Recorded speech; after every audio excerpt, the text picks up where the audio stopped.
a la computadora. Ya está grabando. Hermano Manuel, ya que estamos conversando, ¿usted sería tan amable dirigiéndose en oración para empezar la clase? Sí, hermanito, cómo no, con todo gusto y con mucho cariño, con mucho amor. Bueno, vamos a dedicar por la reunión esta, que Dios nos conceda para nuestra edificación.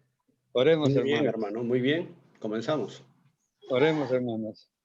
Amadísimo Padre, bendito Dios, Padre omnipotente, ante ti aquí tus hijos reunidos en esta noche, gracias pues a que tú lo haces posible, bendito Dios. Y es un gran beneficio para nosotros y un gran privilegio, bendito Dios, que a pesar de las circunstancias que estamos viviendo, sin embargo tenemos la oportunidad de alimentarnos, bendito Dios, con tu divina palabra, que es un deleite para cada uno de nosotros, Padre amado.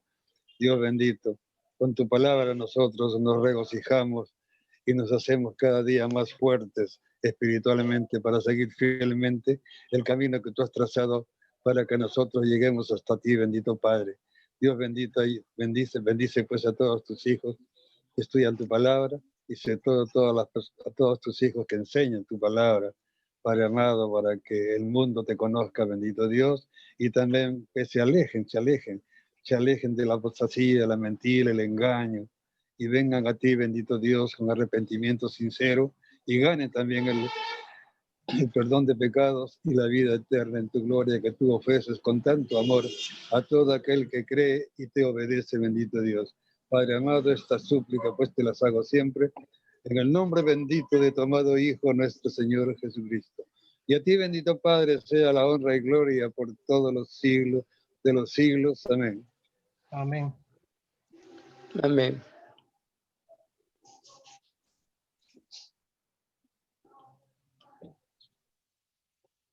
Mis hermanos, la clase pasada nos quedamos en el versículo 36 de capítulo 12 de Juan, ¿correcto?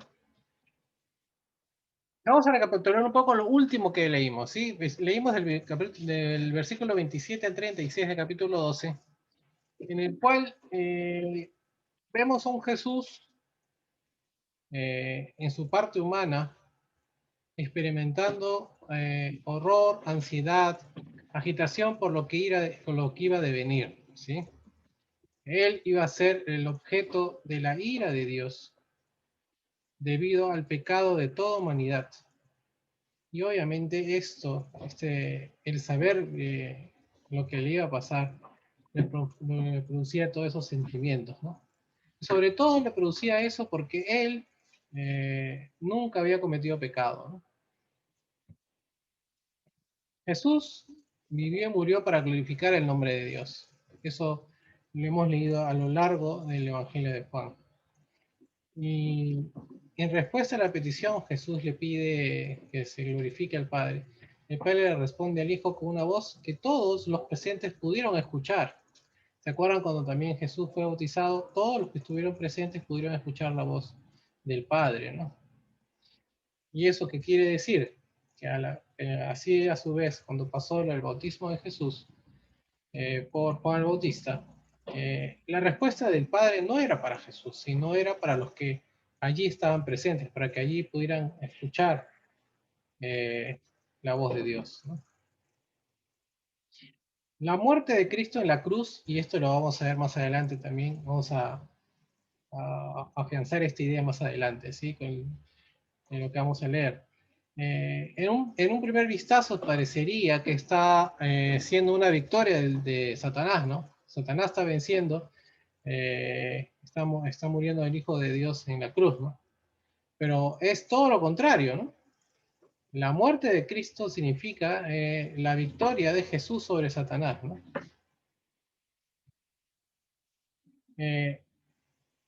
Y otra cosa que debemos entender sobre cultura judía es que los judíos cuando dicen la ley,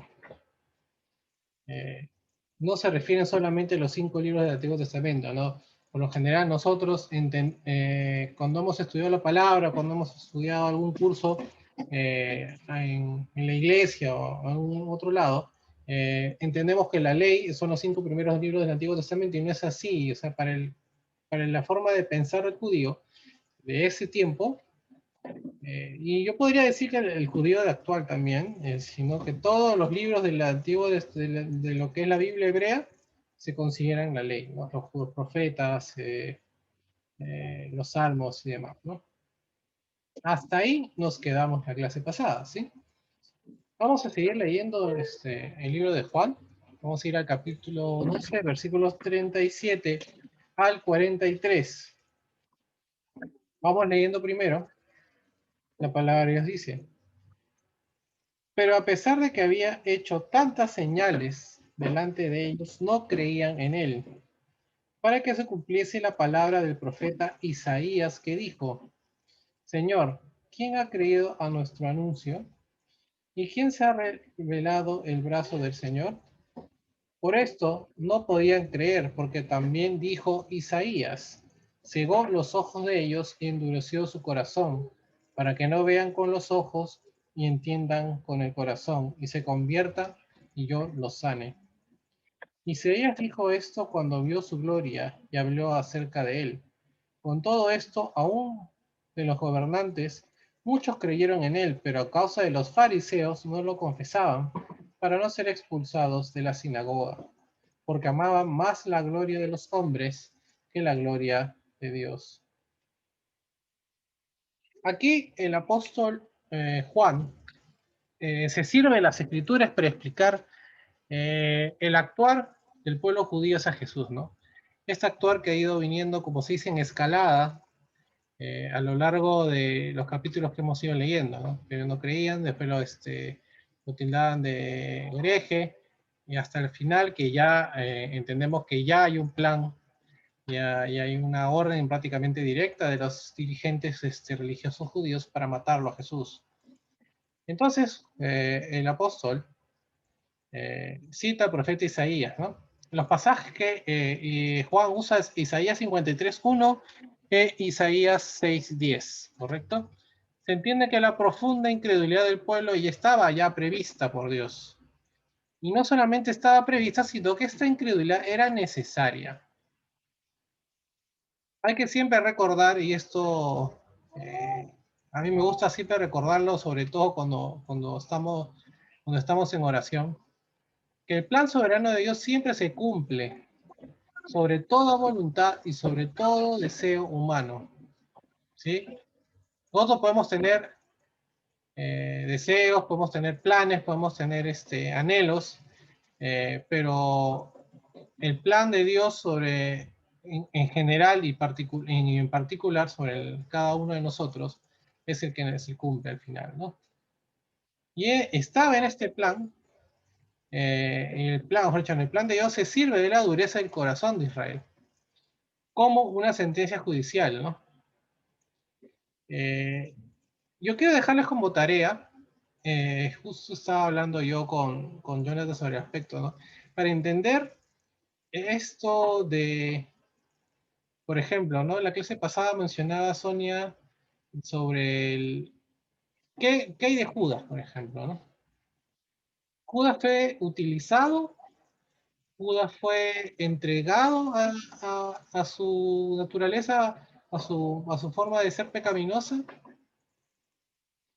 Si uno lee los 3 capítulos de Romanos, 9, 10 y 11 de Romanos, entendemos una cosa en general.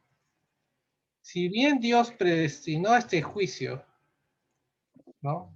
Es decir, se sirvió de la maldad de Judas, se sirvió de la dureza de corazón del pueblo judío, y si nos vamos mucho más atrás, ¿no?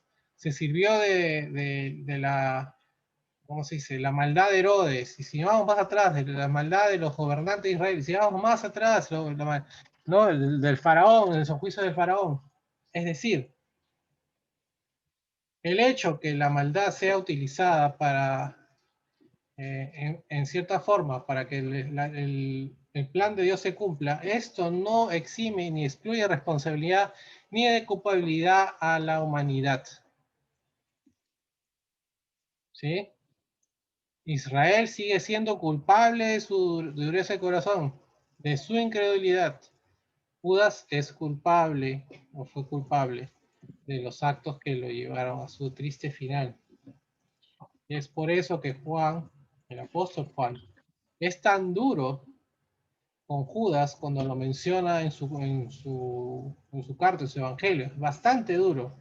Lo acusa de ladrón, lo acusa de traidor y demás cosas, ¿no? Y es porque Juan entiende esto.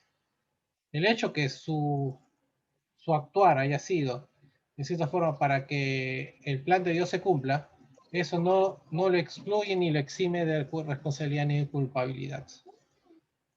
¿Sí? Eso aplica hasta ahora.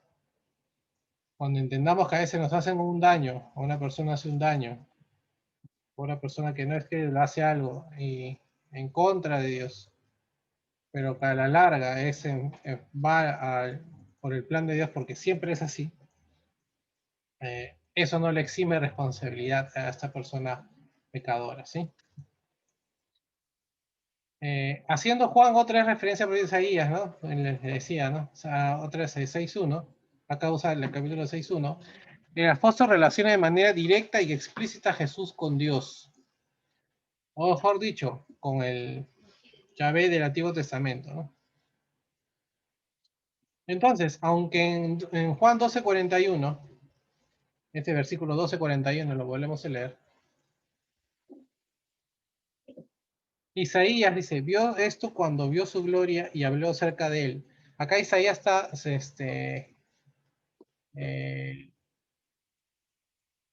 da a entender como que Isaías se está refiriendo a Jesús, ¿no? O en realidad Isaías se está refiriendo al Dios Padre, ¿no? Yahvé, ¿no? Pero acá Juan está haciendo el mismo paralelo, ya que Jesús y o sea, el Hijo y el Padre son lo mismo, ¿no? Entonces podemos deducir que Jesús, él es el quien produce el endurecimiento judicial en Israel, ejerciendo a su vez su papel de juez, ¿sí? Una vez que se acaba el papel redentor de Jesús en la cruz, Jesús viene por segunda vez y no debemos perder esto de vista, viene como juez, ¿sí? Pero eso vamos a verlo más adelante, si no queremos confundirlos, pero uno de los roles que cumple Jesús es el de juez también, ¿sí? A pesar de todo lo que hemos visto, el pueblo estaba mostrando una fe mucho más sincera y ferviente en Jesús. Todo lo contrario pasaba con los líderes religiosos de Israel que creían que él mostraba una fe deficiente, vacilante, aún falsa. Estamos hablando, no tanto los líderes religiosos, acuérdense de Nicodemo. Nicodemo mostró fe en Jesús, pero nunca dejó de ser fariseo. ¿Sí? Eso quiere decir que su fe no era tan fuerte, por ejemplo. Las escrituras nos dicen que había ciertos dirigentes, ciertos gobernantes. De repente están mencionando gobernantes civiles, que también creían en Jesús, pero de repente por no perder estatus, por no perder privilegios terrenales, no creían abiertamente en Jesús. Y sobre todo, hermanos, no creían abiertamente en Jesús porque los fariseos eh, condenaban esto, ¿no? Podían tener problemas con los fariseos, que eran los que realmente eh, habían implantado un sistema de espías ahí, lo que había visto en clase pasada, ¿no? Para, como se dice, para ponerle la trampa a Jesús y matarlo, ¿no? Esta acusación que hace Juan en su evangelio pinta del estado deplorable en que se encontraba el liderazgo religioso en Israel, ¿sí? Y no solamente el liderazgo religioso, sino el liderazgo civil, ¿no? Y ya que preferían el elogio de los hombres en vez de la aprobación de Dios, al negarse una y otra vez a reconocer a Jesús como el Mesías e Hijo de Dios. Hermanos, esto también pasa actualmente, ¿no? Podemos decir. Es triste a veces cuántas personas niegan su fe, cuántas personas le dan de espalda a Dios por tener más dinero, por tener mayor reconocimiento, por tener, ¿cómo se dice? Ahora que estamos en la época de internet, por tener más fans, por tener más likes, ¿no? Para abrazar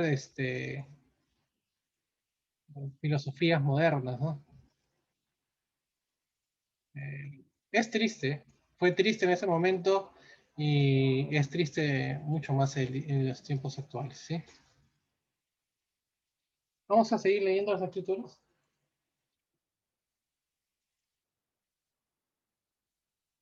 Vamos a seguir los versículos 44 al 50, ya acabando el capítulo 12 de Juan. Jesús clamó y dijo: el que cree en mí, no cree en mí, sino en el que me envió. Y el que me ve, ve al que me envió. Yo, la luz, he venido al mundo para que todo aquel que cree en mí no permanezca en tinieblas. El que oye mis palabras y no las guarda, yo no lo juzgo, porque no he venido a juzgar al mundo, sino a salvar al mundo. El que me rechaza y no recibe mis palabras, tiene quien le juzgue. La palabra que he hablado, ella le juzgará en el día postrero, porque yo no he hablado por mi propia cuenta. El Padre que me envió, Él me dio mandamiento al de que el que he de decir y lo que he de hablar. Y sé que su mandamiento es vida eterna. Así pues, lo que yo hablo, lo hablo como el Padre me lo ha dicho. En estos breves versículos, solamente son 7 versículos aquí. Enfatiza Jesús la relación que tiene, la relación íntima que tiene el Hijo con el Padre, ¿no? Y lo imprescindible, hermanos, que es creer en Jesús para obtener la vida eterna y no venir a condenación. La apelación que hace Jesús a creer en Él demuestra dos cosas importantes. Dios no es un juez arbitrario que asigna a algunos a la condenación y otros a la salvación. Ojo con este concepto. Y este concepto va bastante en contra de lo que denominaciones llaman la predestinación, ¿sí?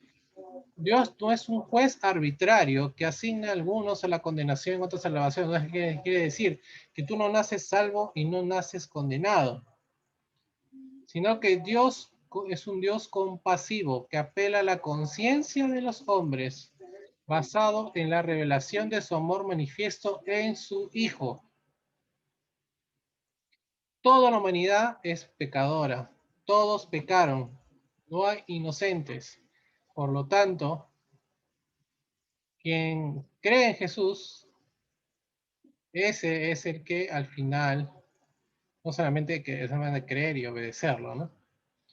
Ya más adelante que esa relación es entre creer, amar y obedecer a Jesús, es una relación que no se puede separar. Eso ya vamos a ver más adelante, ¿sí? También este pasaje demuestra claramente que el Evangelio se ofrece a todo el mundo, ¿sí? Este mensaje que está dando Juan es para toda la humanidad, ¿sí? Es un Evangelio universal. Todos podemos ser salvos en Cristo, ¿no? Dado que la enseñanza uniforme del Nuevo Testamento señala que al Padre como el que envió al Hijo, el hecho de creer en el Hijo implica creencia en el que le envió, es decir, si yo creo en el Hijo, creo en el Padre. Jesús afirma que Él es el representante perfecto del Padre, y siendo Él Mesías, Él Jesucristo, la luz del mundo y el Salvador de los hombres, es inseparable del Padre en espíritu y acción. Es decir, lo que hace el Padre, lo que hace el Hijo, lo que piensa el Padre, lo que piensa el Hijo, en otras palabras, el Padre y el Hijo son lo mismo. Y Juan viene diciendo esto, o sea, esta idea viene trangándonos la cabeza ya varias veces a lo largo del Evangelio de Juan. Este es el propósito principal del Evangelio de Juan, que nosotros salgamos convencidos de que Jesús es Dios, Jesús es el Hijo de Dios. ¿Qué más, hermanos? Jesús enfatiza la relación íntima entre Él y el Padre, tanto en su naturaleza divina como también en su acción. El verbo traducido viene de más bien de contemplar, ¿no? El que ve al Hijo contempla la imagen misma y el resplandor de la gloria del Padre, ¿no? Esto es un concepto que también coge Pablo para, bueno, para los que comúnmente aceptado que Pablo fue el que escribió Hebreos, ¿no? En Hebreos 1:3, ¿sí? Los términos yo y luz son enfáticos, ¿sí? ¿Sí? ¿Qué quiere decir enfáticos? Indicando que yo y solamente yo soy la luz del mundo. Una traducción literal sería, yo luz para el mundo he venido, ¿no? Diciendo, no hay otra luz aparte de Jesús. El verbo ha venido en el tiempo perfecto que debería de venir. Indica un resultado continuo, ¿no? Jesús es la personificación de la metáfora de luz que ilumina moral y espiritualmente a todos los que creen. El creer en Jesús es un requisito establecido por Dios para poder experimentar la iluminación divina que liberta al hombre de las tinieblas, del error, pecado y muerte. Más adelante vamos a ver el penúltimo yo soy todavía nos faltan dos yo soy, ¿no? Por ver. El penúltimo yo soy es yo soy el camino, la verdad y la vida, ¿no? El único camino, la única verdad para alcanzar la vida eterna es Jesús, ¿no? Acá nos están dando un poco luces de lo que va a venir. Y efectivamente, hermanos, no es suficiente justo lo que se acaba de decir, ¿no? No es suficiente oír las palabras de Jesús, sino que hay que ponerlas en práctica, obedecerlas y sobre todo, hermanos, permanecer en ellas. ¿Sí? Todas estas enseñanzas las está dando Jesús en Jerusalén por motivo, ¿se acuerdan que Jesús fue por motivo de la Pascua? Estas enseñanzas son con carácter público, ¿no? O sea, acá, aparte de los discípulos, hay otras personas que también están escuchando estas enseñanzas. Aquí se acaban las enseñanzas en público de Jesús. Ya hace ya capítulo anterior al capítulo 11, habíamos acabado, o mejor dicho, el Evangelio de Juan ya nos daba a entender que ya había acabado el ministerio público de Jesús. A partir de este momento, entrando al capítulo 13, Jesús solamente se va a dedicar a darles las últimas instrucciones, las últimas enseñanzas a sus discípulos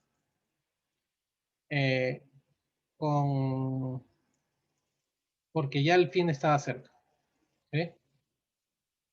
Se va a centrar en las enseñanzas a sus discípulos en estas últimas horas de vida que le quedan, ¿no? Estas últimas horas de vida que le quedan. Ya estamos entrando al capítulo 13, que es el día jueves, ¿sí? El día de la última cena. Jesús muere el día viernes. Entonces estamos hablando que aquí en 24 horas va a haber mucha enseñanza. Y vamos a avanzar despacio. Quiero que me interrumpa cuando quieran. Es más, de lo que hemos estado leyendo, de repente alguien tiene una pregunta, alguna cosa de comentar. Si no, podemos seguir.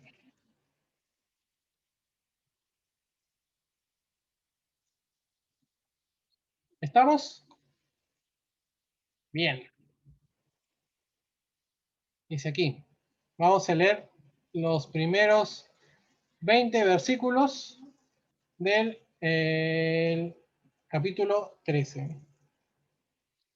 Antes de la fiesta de la Pascua, sabiendo Jesús que su hora había llegado para que pasase de este mundo al Padre, Como había amado a los suyos que estaban en el mundo, los amó hasta el fin.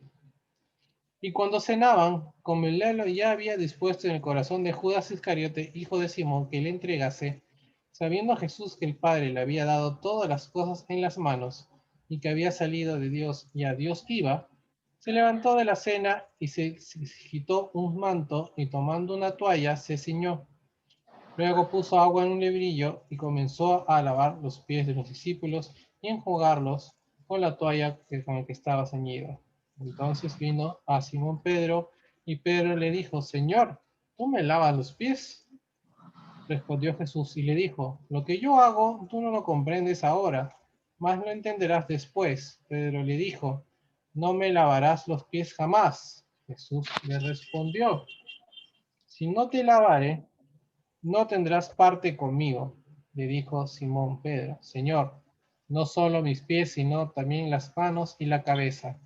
Jesús le dijo: El que está lavado no necesita sino lavarse los pies, porque está todo limpio, y vosotros limpios estáis, aunque no todos.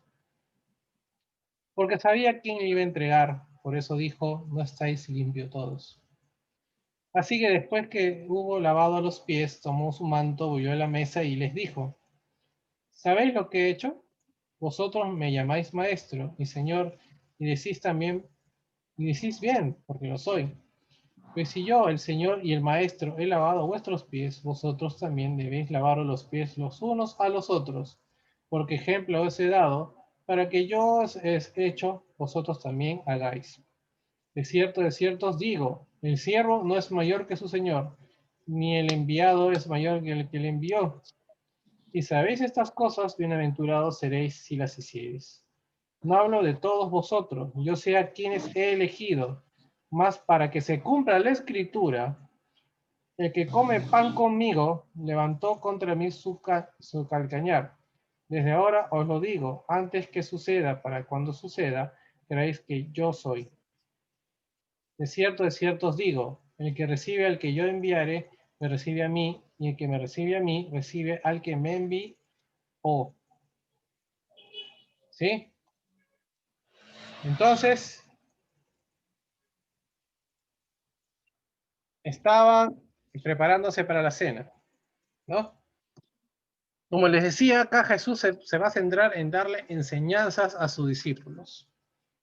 Cuando Jesús dice, los amó hasta el fin, es decir, que de manera perfecta, o con amor perfecto. Inclusive a Judas, ¿sí? Dios ama al mundo y a los pecadores con compasión y gracia comunes y universales, ¿no? Pero ama a los suyos, a su iglesia, a nosotros, a los cristianos, con amor perfecto, salvador y eterno. Era ya la noche de Pascua, el día jueves, como les decía, y el diablo ya había dispuesto en el corazón de Judas entregar a Jesús. El Mesías soportó la traición, la agonía y la muerte porque sabía que después sería exaltado al Padre, donde recibiría la gloria y la comunión que había disfrutado al interior de la Trinidad durante la eternidad. ¿Sí? Jesús estuvo siempre, el Hijo estuvo siempre con el Padre. El Padre no tiene ni principio ni fin, ¿no? Eso debemos entender. No es que Jesús apareció recién en el Nuevo Testamento. Jesús existió desde siempre. Jesús estuvo en la creación. Ya hemos dicho, Jesús, el Hijo, ¿no? No perdamos eso de vista. Y eso también es los primeros versículos de Juan. Debido a las condiciones propias de la época, ¿no? Estamos hablando de esa época. El lavado de pies era una constante, ¿no? Porque las calles caminaban en tierra, era bastante usual, por no decir casi, por no decir siempre, que alguien que el lavado de pies se realice, ¿no? ¿Quién realizaba el lavado de pies por lo general? El sirviente más humilde, ¿no? Que esto suceda entre iguales, ¿no? O en este caso, bien específico, un maestro, sus discípulos, no solo significaba una expresión de profundo amor y respeto, Todos los discípulos quedaron estupefactos al ver a Jesús que se disponía a lavarle los pies, imagínense. El Hijo de Dios lavando mis pies. También sus acciones también sirven como un símbolo de la limpieza espiritual y un ejemplo supremo de humildad cristiana. Por medio de su acción, Jesús enseñó la lección del servicio abnegado que ejemplificó de manera sublime con su muerte en la cruz. Hay un pasaje en Lucas donde justamente durante la cena se están discutiendo los apóstoles quién era el más importante, ¿no? Yo me imagino que si uno hace el ejercicio, y yo les invito a hacer el ejercicio de un poco armar entre los 4 evangelios el pasaje de la última cena, pareciera que este acto de Jesús fue como en respuesta directa a lo que pasaba en Lucas, ¿no? Ver a los discípulos que dicen, no, a mí me quiere más, no, a mí me quiere más, ¿no? Es como cuando uno son un montón de hermanos y están con los papás, no, mi papá me quiere más a mí, no, porque yo soy más grande, no, porque yo soy más estudioso, no, porque yo soy el mayor, como sea. A ese tipo de discusiones habían llegado los discípulos, ¿no? Entonces que venga el maestro y diga, ¿sabes qué? Ustedes no son. O sea, acá nadie es más importante. Si tú quieres ser el más importante, debe ser el más pequeño, el más humilde, ¿no? A mí, a mí me da esa impresión, y no solamente a mí, a muchos autores cristianos nos da esa impresión de que lo que pasó en el Evangelio de Lucas, de la discusión de los apóstoles, de los discípulos, desencadenó este accionar de Jesús, ¿no? El acto de limpieza avergonzó a todos los discípulos, ¿no? Mientras unos quedaron callados de asombro, Pedro quiso hablar en representación de los demás, ¿no? Y expresó su indignación porque Jesús se rebajara a tal punto que le lavara los pies, ¿no? ¿Cómo mi maestro me lava los pies? Pero Pedro no pudo ver más allá de este acto humilde, de servicio humilde mismo, para entender que era un símbolo de limpieza y purificación espiritual. ¿Sí? Vamos a corroborar esta idea con primera de Juan, capítulo 1, versículos 7 al 9. Sí, yo se los leo, no se preocupen.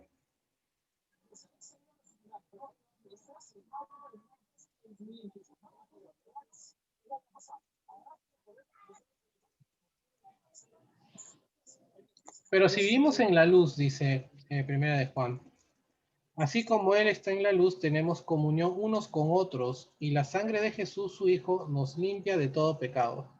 Si decimos que no tenemos pecado, nos engañamos a nosotros mismos y la verdad no está en nosotros. Si confesamos nuestros pecados, y Él es fiel y justo para perdonar nuestros pecados y limpiarnos de toda maldad, ¿no? Entonces quiere decir que el lavado de pies también podría significar un símbolo de limpieza y purificación espiritual. La respuesta de Jesús hizo evidente el propósito de sus acciones. A no ser que el Cordero de Dios limpie a una persona del pecado, lo cual esta metáfora, por decirlo así, ¿no? Este ejemplo de lavado de pies lo ilustra perfectamente, ¿no? Esa persona no puede ser parte de él, ¿no? Tú no puedes ser salvo si es que la sangre del Cordero no te limpia, ¿no? Me vas a acordar el himno que cantamos en la iglesia, ¿no? ¿Quién me puede dar perdón? Solo de Jesús, ¿no? De Jesús la sangre, ¿no?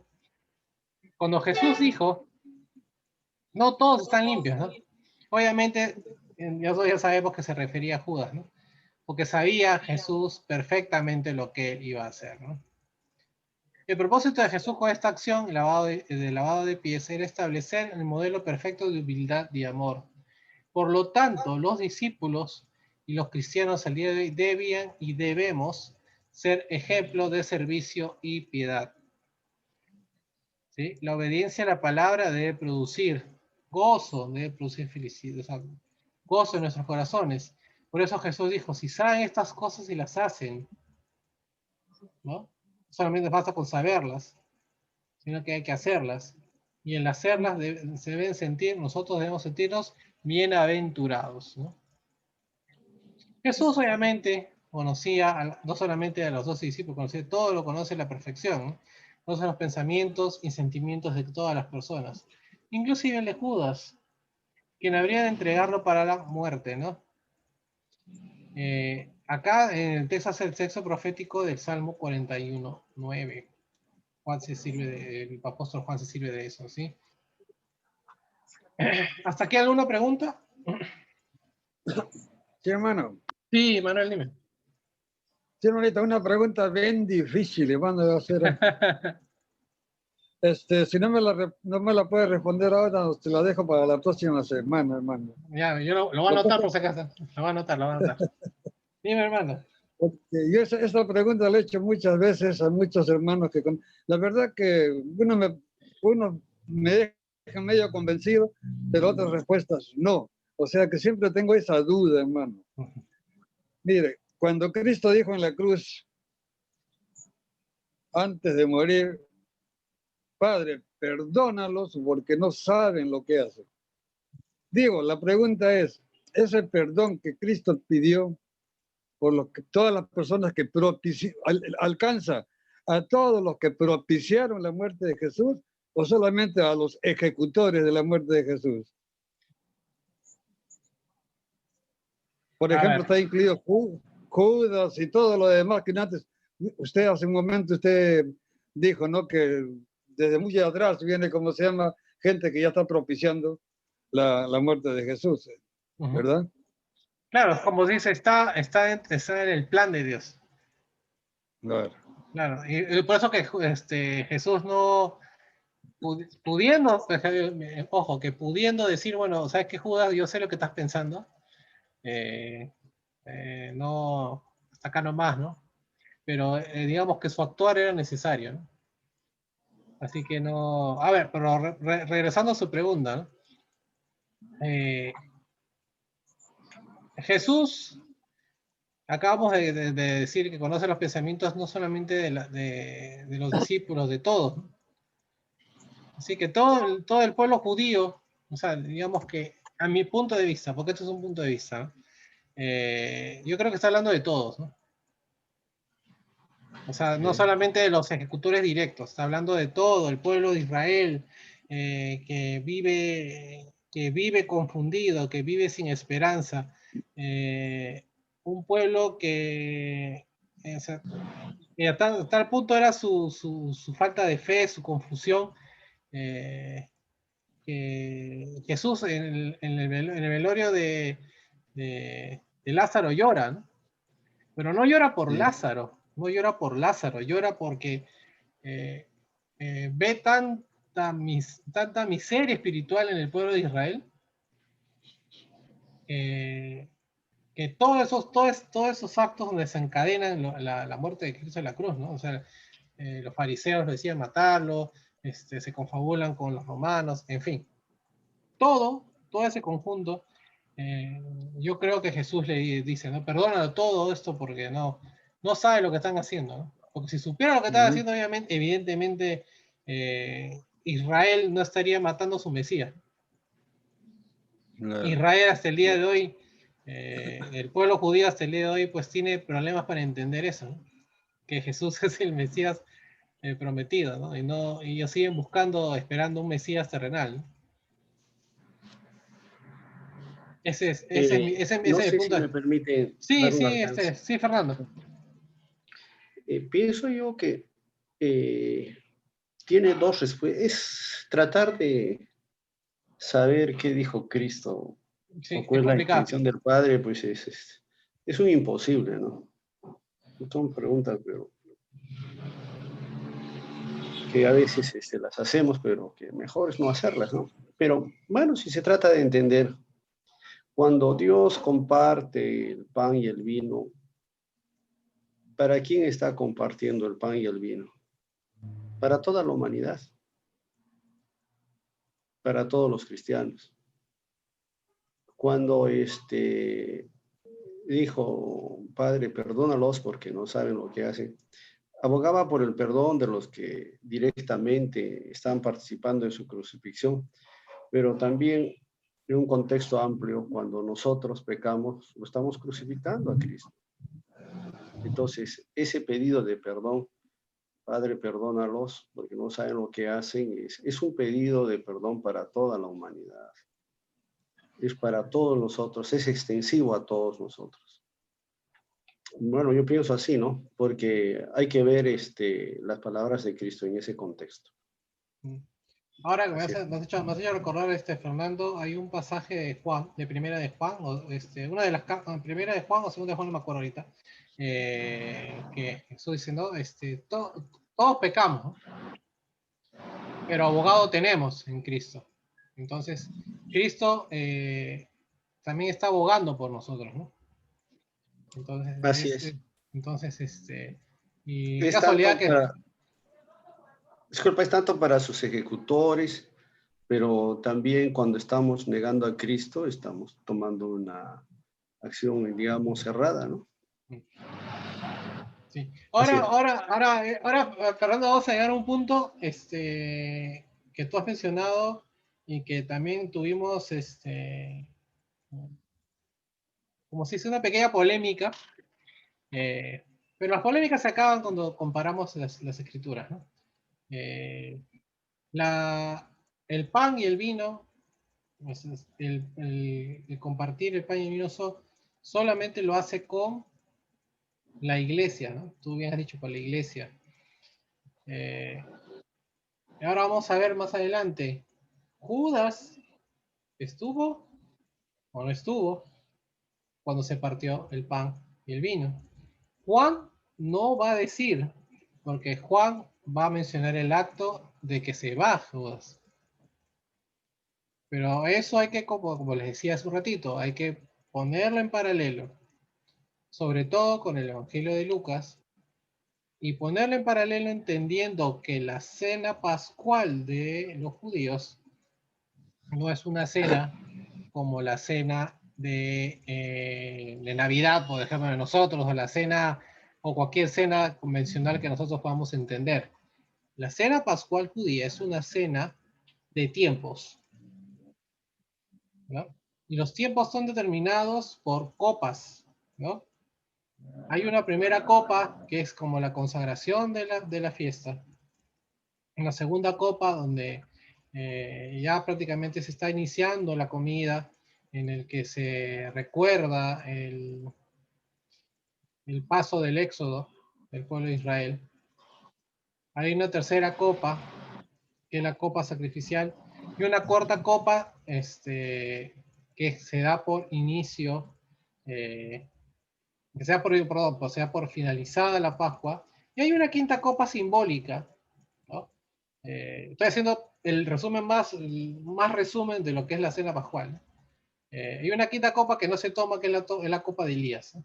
Ustedes lo pueden buscar eh, en YouTube. Ahora estuve viendo cenas pascuales actuales y prácticamente como esto es una tradición muy bien documentada en la misionada, o sea, quiere decir que desde que el principio del ritual de los tiempos hasta el día de hoy se conserva exactamente igual, ¿sí? Así que no habría problemas en ver una Pascua actual y es exactamente igual como se celebraba en los tiempos de Jesús. Ahora, ¿por qué menciono esto? Porque Juan va a mencionar más adelante que quien tome el bocado, meta la mano en el plato con él, es el que va a traicionarlo, ¿no? Y Judas obviamente toma ese bocado y El que Judas moje el pan sale. con agua, creo, ¿no? No, con una salsa. Ahora lo vamos a leer. Pero estoy diciendo esto para que tengamos el contexto y ustedes hagan el ejercicio en sus casas con tiempo, con paciencia de leerlos, sobre todo Lucas y Juan, porque Juan solamente se va a centrar en las enseñanzas que se dieron dentro de la cena. No se está centrando en los momentos de la cena, ¿sí? Porque en Lucas sí ustedes se van a dar cuenta que ahí están las tomas de las copas de la cena, las 4 copas que le digo. Solo en el caso específico de la cena pascual de Jesús, la última cena de Jesús, no va a haber cuarta copa. Porque la cuarta Pero copa... ¿cuál era la polémica? Que yo no me acuerdo. Que te recuerdo, Fernando, porque tú fuiste que la inició. ¿Y cómo? ¿Sobre qué? ¿Cómo Que es si eso? Judas participa en el repartimiento, o sea, cuando Jesús dice, este es mi pan, este es mi cuerpo, este es el pan que es mi cuerpo y esta copa que es mi sangre. Judas ya no Así, es... no me acuerdo, pero bueno, Hagamos el ejercicio, o sea, digamos, esto va pero a... solo la Biblia habla, ¿no? De eso Por estamos de supuesto, acuerdo todos. Ya, exacto. entonces Por eso, seguimos. por eso digo, quiero que hagan el ejercicio de leer Juan y de leer Lucas, ¿no? Con la información que les estoy dando. La cena pascual judía tiene cuatro momentos, cuatro copas, ¿no? Las cuatro Ujú, copas, ¿no? Y da a entender, no de hecho, ujú, no da a entender, queda claro que cuando Jesús dice, consagra, vino, este es mi sangre, es la tercera copa, ujú, ¿sí? Y para la segunda copa, que ya que se había iniciado la comida, por decirlo así, ya se estaba departiendo de la comida, esa es la segunda copa, ya Judas se había ido. Por eso que digo, lean el paralelo, hagan el ejercicio, es un ejercicio simpático que van a hacer en casa, cuando tengan tiempo para poder leer las escrituras en paralelo. Si pueden hacerlo con los cuatro evangelios perfectos, mucho mejor el ejercicio. De entender que el compartir el pan y el vino con el Señor solamente es el privilegio de la iglesia. Y es por eso que Jesús va a decir, ¿no? Yo no voy a repetir esto hasta el día que pueda hacerlo en el cielo, ¿no? ¿No? Ya con toda la iglesia reunida en el cielo, ¿no? Así que ese es el ejercicio que les voy a pedir que hagamos para la siguiente clase, ¿no? Y ustedes me dirán, bueno, sí, tenías razón, no tenías razón, entonces ahí podremos discutir, ya como se dice, con las escrituras en la mano, ¿sí? Vamos a leer capítulo 13, primeros versículos.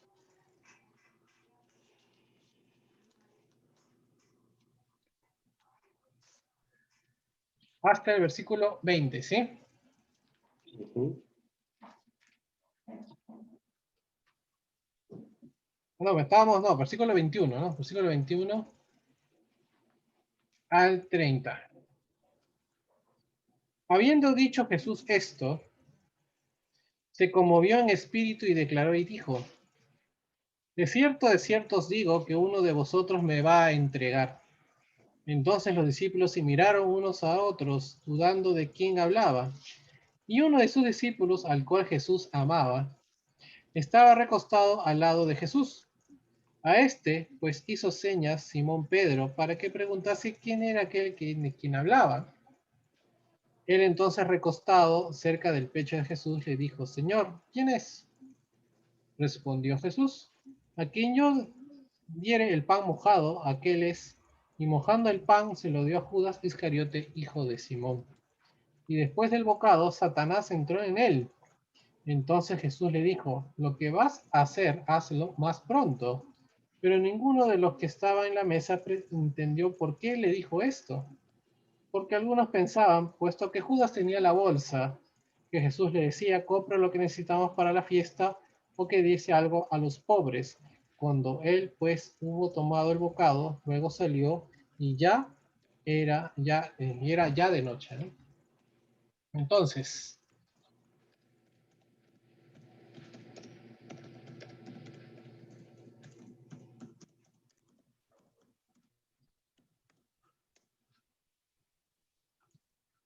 aquí Jesús otra vez experimenta sentimientos de angustia y temor, ¿no? Por lo que había dicho, ¿no? De nuevo se turba su alma, su corazón, ¿no? Dice, acá los discípulos, al escuchar que alguien le iba a traicionar, se quedaron atónitos, ¿no? Y se miraban unos a otros, ¿no? ¿Quién será este traidor? ¿Quién será quien puede entregar al maestro, ¿no? Aquí el autor del libro, o sea, Juan, se refiere por primera vez a sí mismo como el que Jesús amaba, ¿no? Cuando nosotros leemos en Juan el que Jesús amaba, está hablando Juan de sí mismo, ¿eh? Entonces ahí la escritura dice que Pedro se hace señas con Juan, ¿no? Oye, pregúntale a Jesús quién es, ¿no? El que va a traicionar, ¿no? Era costumbre en las cenas, ¿no? Que el anfitrión, en este caso el anfitrión es Jesús, ¿no? Preparara un bocado especial y sabroso para dárselo a cierto invitado como un gesto de honra y amistad. Esto retomando un poco lo que es tradición, ¿no? Judía, ¿no? Para que entendamos el contexto. El hecho que se le entregara a Judas demostró un gesto de amor dentro de todo hacia él, a pesar de lo que le iba a entregar, ¿no? Y evidentemente los discípulos no se percataron en ese momento, ¿no? De que esta era la forma en la que además Jesús señaló a quién lo iba a traicionar, ¿no? ¿Por qué? Porque seguramente, como las escrituras dicen, ¿no? Judas salió y seguramente fue, como él era el tesorero, el que manejaba el dinero de todo el grupo, entonces seguramente Jesús le habrá mandado un encargo, algo faltó, algo pasó, ¿no? Lo cual no da señas que todavía la cena estaba, como se dice, en pleno desarrollo. Y ya, como digamos, en la mitad se fue Judas. ¿Qué más nos dicen las escrituras? Que Satanás tomó posesión de Judas, ¿no? Y que inmediatamente fue a cometer su acto de traición. La partida de Judas, como decía, no llamó la atención de los demás discípulos, ya que como mencionaba, era encargado de dinero y de repente fue a cumplir un encargo del maestro. ¿Sí? ¿Qué más podemos decir? ¿Cómo andamos con el tiempo, hermanos? ¿Podemos seguir un poquito más? Vamos a leer un pasaje cortito del 31 al 35 del capítulo 13 de Juan, perdón. Dice acá. Entonces, cuando hubo salido, dijo Jesús, ahora es glorificado el Hijo del Hombre y Dios es glorificado en él. Si Dios es glorificado en él, Dios también le glorificará en sí mismo y enseguida le glorificará. Hijitos, aún estaré con vosotros un poco. Me buscaréis, pero como dije a los judíos, así os digo ahora a vosotros. A donde yo voy, vosotros no podéis ir.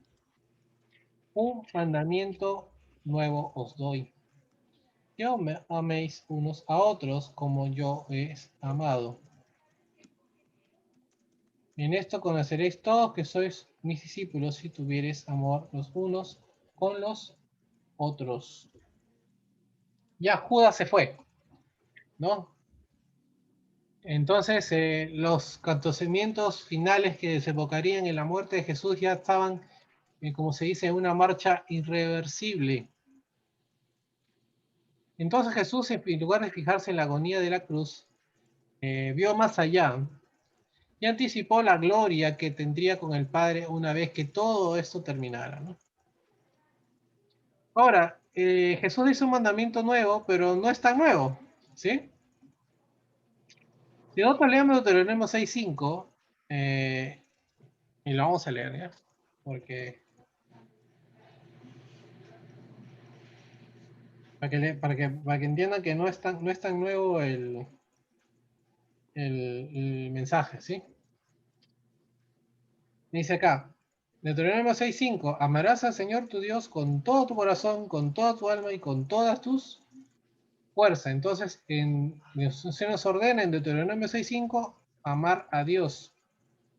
Y en Levítico 19:18 dice lo siguiente,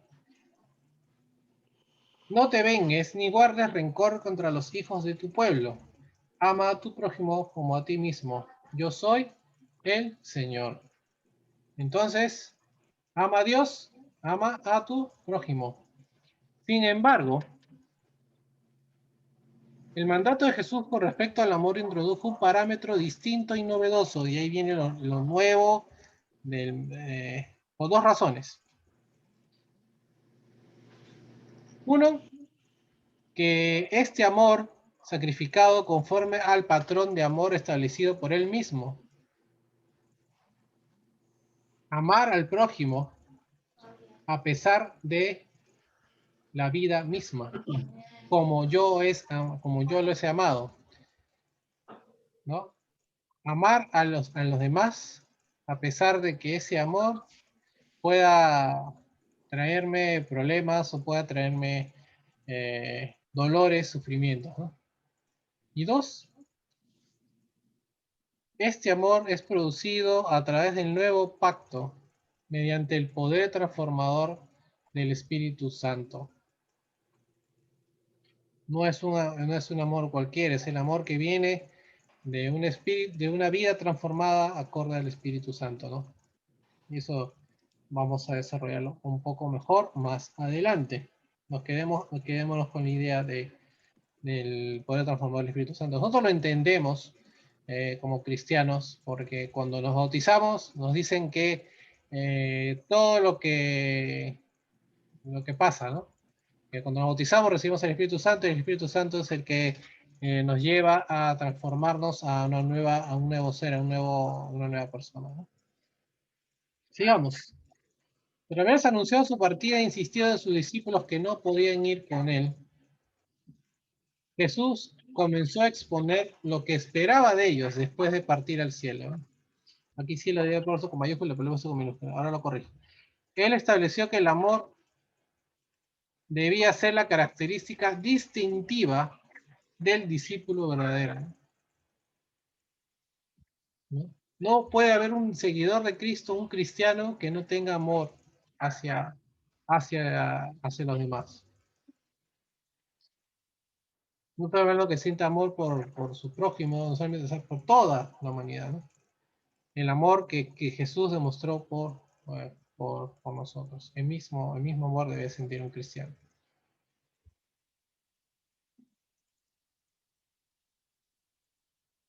Ya casi estamos terminando el capítulo 13.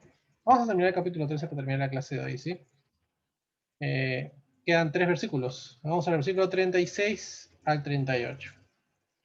Le dijo Simón Pedro: Señor, ¿a dónde vas? Jesús le respondió: a donde yo voy, no me puedes seguir ahora, mas me seguirás después. Le dijo Pedro: Señor, ¿por qué no te puedo seguir ahora? Mi vida pondré por ti. Jesús le respondió: ¿tu vida pondrás por mí? De cierto te digo, no cantará el gallo sin que me hayas negado 3 veces. ¿Sí? Este es otro de los pasajes que salen en todos los evangelios, ¿sí? En los 4 evangelios sale esta idea de la negación de Pedro. La hora de Jesús estaba casi terminada, ¿no? En cambio, la de los apóstoles apenas comenzaba, ¿no? Pedro tenía una obra que hacer, y eso lo vamos a ver más adelante, ¿no? Él tenía que, como todos los apóstoles, llevar la palabra, apacentar el rebaño, la iglesia. Solo Jesús, ¿no? Solo Jesús, como sacrificio libre de pecado por las transgresiones del mundo, podía ir a la cruz y morir en expiación perfecta. Solamente Jesús podía hacer eso. No lo podían hacer los discípulos, no lo podía hacer nadie más. Ningún ser humano podría haber podido haber hecho, ¿no? Primero,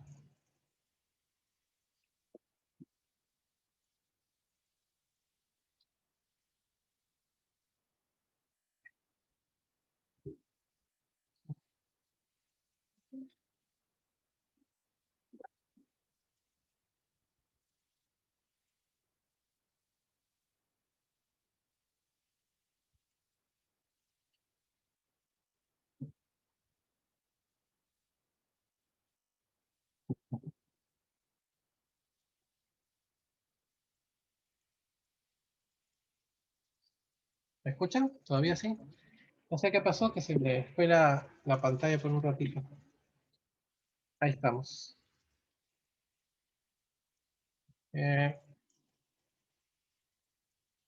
Estamos por leer Primera de Pedro, ¿sí? Vamos a Primera de Pedro.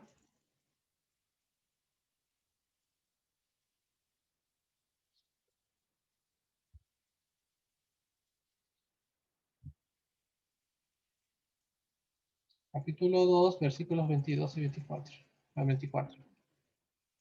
Cristo no cometió ningún pecado ni hubo engaño en su boca. Cuando lo maldecían, no respondía con maldición. Cuando sufría, no amenazaba, sino que remitía su causa al que juzga con justicia. Él mismo llevó en su cuerpo nuestros pecados al madero para que nosotros, muertos ya al pecado, vivamos para la justicia. Por sus heridas fueron ustedes sanados. ¿Sí? Eso es lo que nos dice Primera de Pedro, capítulo 2, versículos 22 al 24. Además, él era el único que podría ser glorificado en la presencia del Padre con la gloria que poseyó antes de su encarnación. ¿Sí? Ya el hecho de la negación de Pedro es, bueno, anecdótico, no tiene mayor relevancia teológica, pero es una demostración más de que Jesús era totalmente consciente de todo lo que iba a pasar, ¿no? Hasta aquí, hermanos, la clase de hoy. ¿Alguna pregunta, alguna apreciación, algún comentario antes de despedirnos?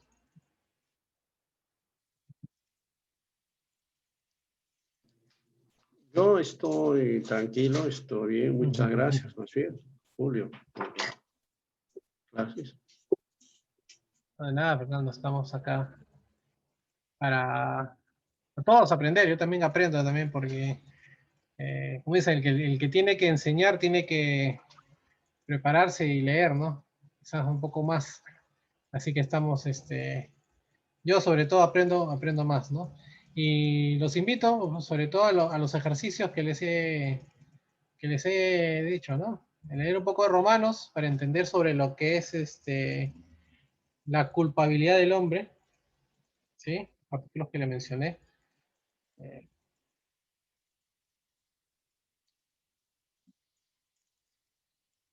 Los capítulos 9, 10 y 11 de Romanos. Y sobre la última cena, ¿no?